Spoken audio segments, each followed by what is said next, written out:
I think it would be possible to use the fact that Scotland had become independent as part of an international marketing exercise. I think it's such a dramatic change would catch people's attention.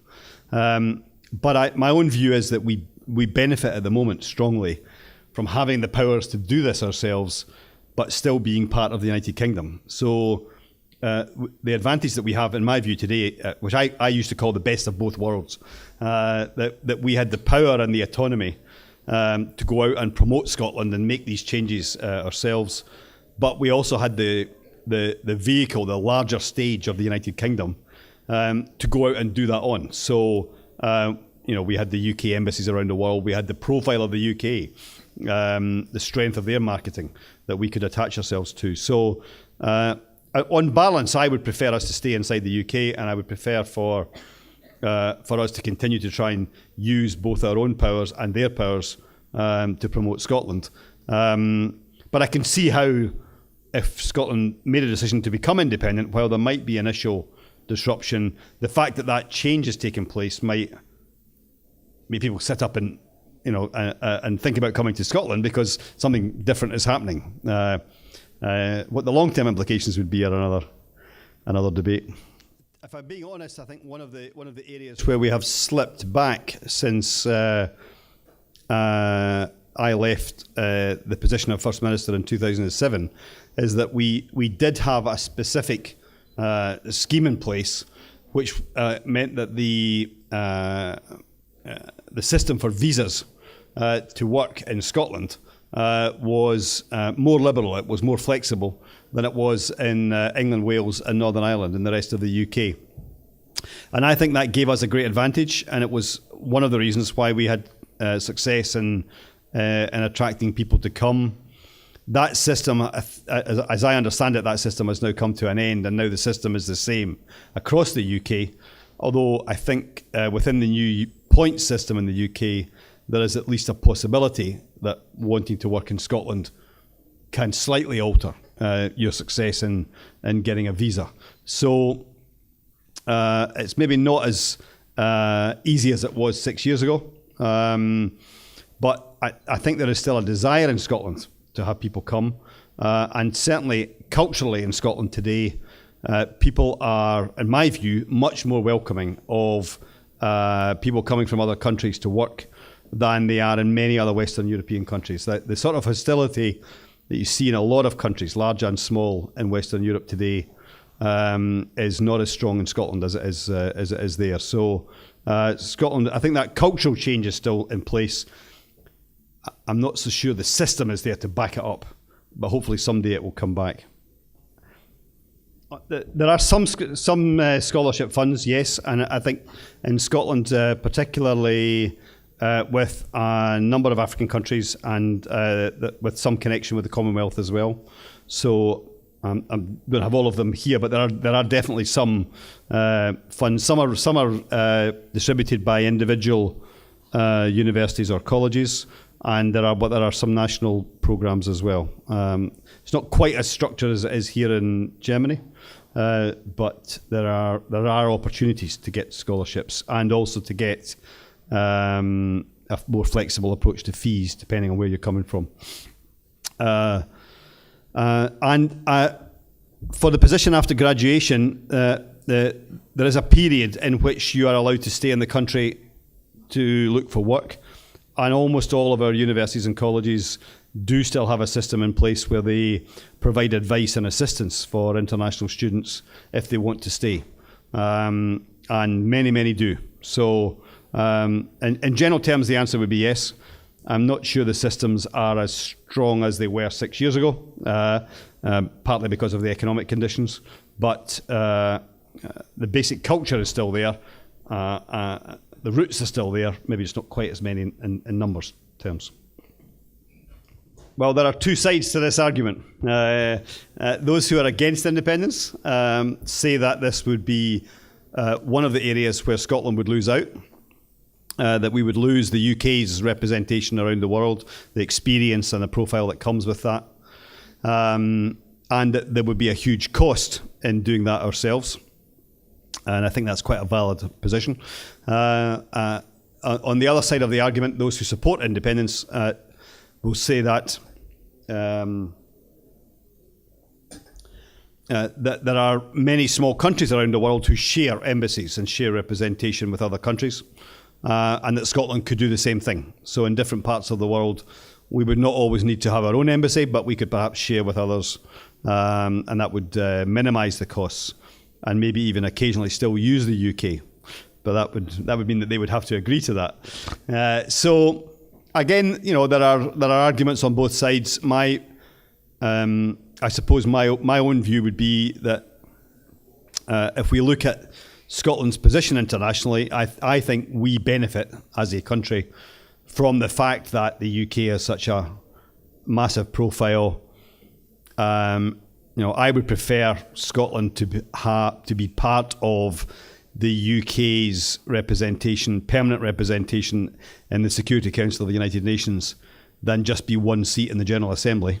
I would prefer Scotland to be part of the UK's heavyweight representation in the European Union, rather than one of the smaller countries, with less influence. But there are people who believe very strongly that although we would be smaller, at least we would have our own voice, and that's better for us. So there are passionate views on both sides of the argument. Very passionate, angry. I think it's possible that one of the reasons that I lost the election in 2007, which the moderator very kindly wasn't specific about when he introduced me, but after 6 years as First Minister in 2007, I was defeated in an election in 2007 by about 0.5%, which was painful, by the Nationalists. And it is at least possible that the fact that we had created this greater pride in Scotland and national confidence contributed to support for them, because people felt that Scotland was maybe capable of moving in their direction towards independence. That is possible. So it can, doing good things for your country can have setbacks as well, but it didn't mean that it was wrong to do it. I think the other area where it's maybe a more serious word of caution on this is that nation branding, particularly inside a country, can be a dangerous thing. It can be a very positive thing if it's done properly. And I think we did do it properly. We built on the history. We talked about modern Scotland. We talked about changing modern Scotland. We talked about multiculturalism and diversity. But if nation building is about the opposite of celebrating diversity, if it is about reducing diversity, if it's about attacking diversity, maybe not quite ethnic cleansing, but if it's about trying to promote one particular ethnicity, then it's a dangerous thing, and we see examples of that in Europe today, in my view. So I think I think nation branding is very, very important, but I think nation building can be dangerous if it's not handled and led properly, and there are real responsibilities on the part of leaders to handle these things properly and not to exploit differences, but to celebrate them as part of the world that we live in today. I can give you one perhaps interesting example. It's a hard example to duplicate because there are not many new parliaments created. But in 1999, we did have an opportunity, because there was a new parliament, to do something a bit different with the selection of candidates. And in Scotland, we historically had very low levels of women's representation in Parliament. I think there had only been maybe 5 Labour women members of the UK Parliament in the whole of the 20th century, something like that. It was a very, very low figure. So we wanted to do something that was dramatic and different. And we established quite a radical scheme for the selection of candidates. At the time, I was General Secretary of the party before I was in Parliament, and we had to fight off a few legal challenges to make this happen. But it did work. And what we did was, there were 72 constituencies in the new parliament, each with a member. And to pick our candidates for this new parliament, we put them into pairs. So in every local area, we put 2 constituencies together, and we picked 2 candidates for that area, 1 man and 1 woman. And then we had a system for working out who stood in which of the 2 seats. And the result of that was, and this was just the Labour Party. It didn't happen in the other parties, but in the Labour Party. And the result of that was that of the, I think maybe 48 or 50 members who were selected, who were Labour in that first Parliament, we had an exact 50-50 split. And we were very proud of that at the time. And it was used as an example elsewhere. Although I do remember meeting the president of Rwanda in 2004, and this is one of the things in 2004, this is one of the things I was talking about, was the fact that we had a parliament that was different and it had more women in it as part of this signal of change, and boasting to him that we had all these women in our new parliament. And he pointed out to me that in Rwanda they had even more. So that silenced me on that day. But in comparison with most places, we were doing better than before. And I think that has helped change the culture of politics a little bit in Scotland, although the figure has dropped back since I left power. It's dropped back a little bit. But at least it is better than it always was in the decades before then. I think the proportion would be for higher education would maybe be about 6% of our budget, but I'm not absolutely certain about that. I think maybe around that. And certainly one of the things that we did, as well as trying to promote the universities, which were very important for us, because again, one of the facts that was not particularly well known around the world was that at a time when England only had Oxford and Cambridge universities, back in the 14th, 15th, 16th, 17th centuries. In Scotland, we had Aberdeen, St Andrews and Glasgow University. So for centuries, there were more universities in Scotland than there were in England. And so these are the kind of facts, the tradition that we wanted to use, but also to describe the fantastic research that was happening in these universities today. So again, it was classic historic messages about Scotland, but in a modern context. And we were investing heavily in that in the universities, but we were also investing very heavily in colleges, because if we're going to increase the dynamism of the whole population, then you can't just concentrate on the university students and the university research. So we spent a lot of money modernising college buildings in my time, and that was about saying to those students who were not going to do a university degree, but who wanted to get some more education after school anyway, to help them in life, that they were just as worthwhile, and that their education was just as important. And I think that did make a difference. Again, in the debate on independence, there are 2 sides, and I always like to describe both sides in the interest of fairness. Those who support independence will say that because the UK has such high charges now for higher education in England, the only way to preserve the Scottish tradition is to be independent. The only certainty for Scottish education is to be independent.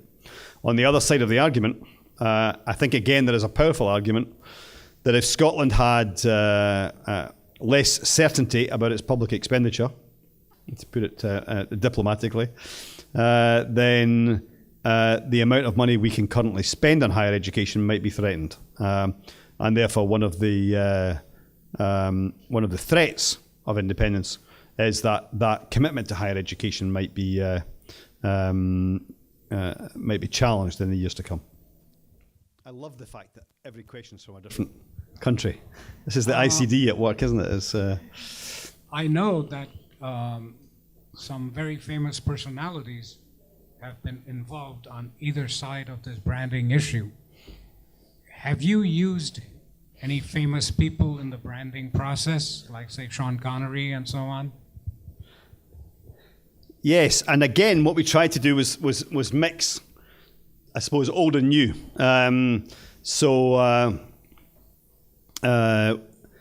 We had I mean, people like Sean Connery, a number of other figures, perhaps of an older generation, but worldwide names. And the Tartan Fashion Show, for example, which I talked about in New York, the patrons of that show every year were me as First Minister and Sean Connery from the celebrity side. So we had, he was very much part of that and supportive of that as an initiative.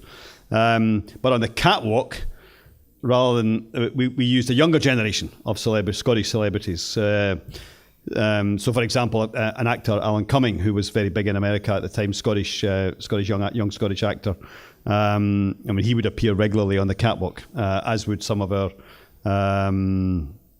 Scottish models and that kind of thing. So it was, again, what we were trying to do all the time was use the history. I think, as you said, to use the fact that there had always been a pride in Scotland, and that people knew that we had all this history, but to give it that modern twist as much as possible, so that we would bring it up to date and make it interesting for today, and not just something that people would admire from the past, but that people would want to be part of for the future. The debate on the EU and independence has become really interesting inside Scotland. If I was a supporter of independence, which I'm not, but if I was, I think I would have used the argument for independence as an opportunity to renegotiate our membership of the European Union. I think if I was leading the campaign for independence, what I would have said is that essentially by coming out and then going back in again, by leaving the UK and then rejoining the European Union, then we can renegotiate our membership and get a good deal for Scotland, or a better deal for Scotland. And I think,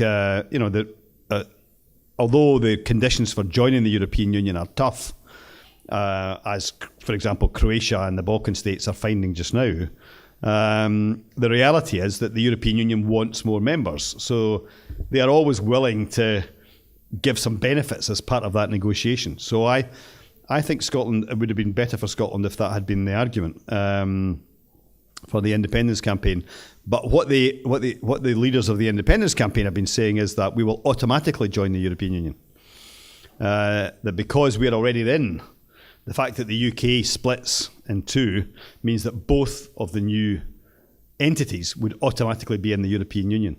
And I think they did that because they wanted to.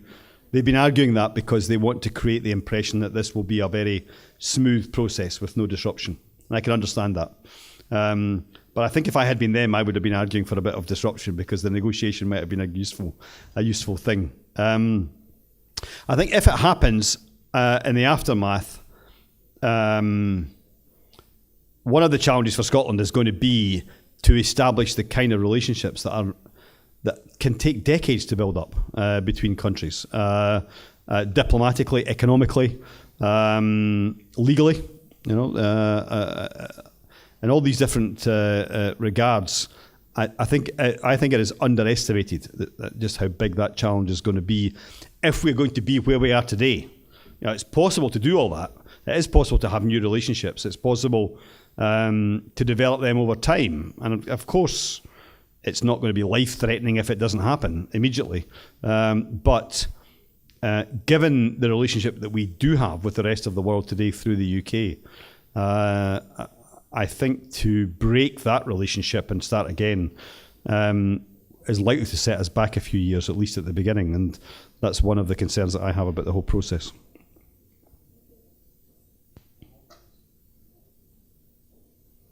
Can I also just say, the other thing that we have to do, and I've been trying to say this back in Scotland to both of the campaigns for and against independence. I think it is really important for us that we don't send out a signal to the world right now that we're only interested in ourselves, and we're having this little argument amongst ourselves about our future, and that we're not interested in everybody else.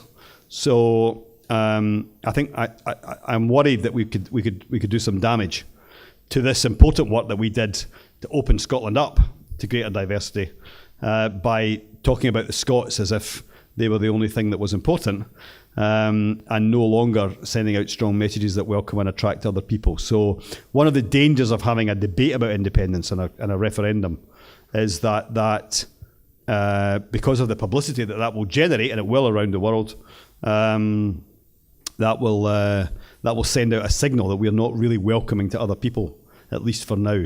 And I think our leaders back in Scotland today need to be very careful not to send out that message. Well, I think, much as I like what we did, and I think it tells a great story about what you can do, I don't think you can ever stand still, so there would need to be a new element to the message. But I still think today that the big message for Scotland is that we need to have that greater diversity and dynamism if we're going to compete in the modern world. It seems to me that we